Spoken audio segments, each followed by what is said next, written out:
a weak opponent that hates America and that is fighting for its existence is almost certain to try to wage some kind of aggressive retaliation.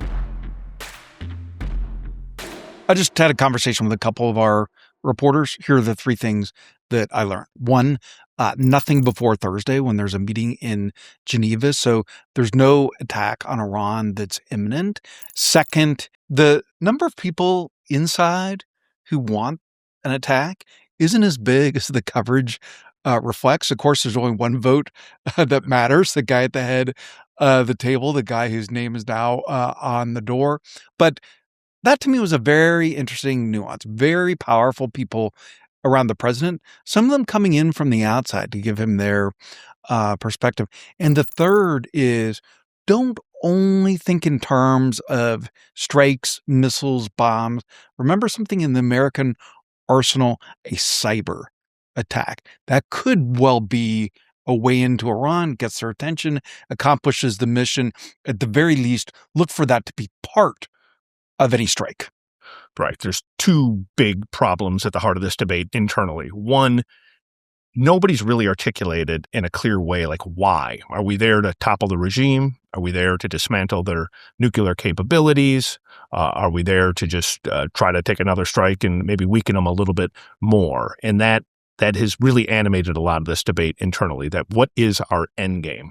Two, unlike the last strike, they're now calculating that it's almost impossible for Iran not to respond aggressively, which is the trigger that would pull us into a much broader war. That regime is so weak right now. They have so much internal drama. They have so much internal chaos. They were weakened. Their capabilities were weakened during our first attack. A lot of people in the region are wondering if they still have the same juice that gave them the fear factor in the past. And so a weak opponent that hates America and that is fighting for its existence is almost certain to try to wage some kind of aggressive retaliation, which could be shooting at our ships, could be bombing our allies, it could be unleashing their terrorist cells, which are spread at least throughout the Middle East. That's why among people close to the president, there's some real practical objections to going all in. It's not just doctrine.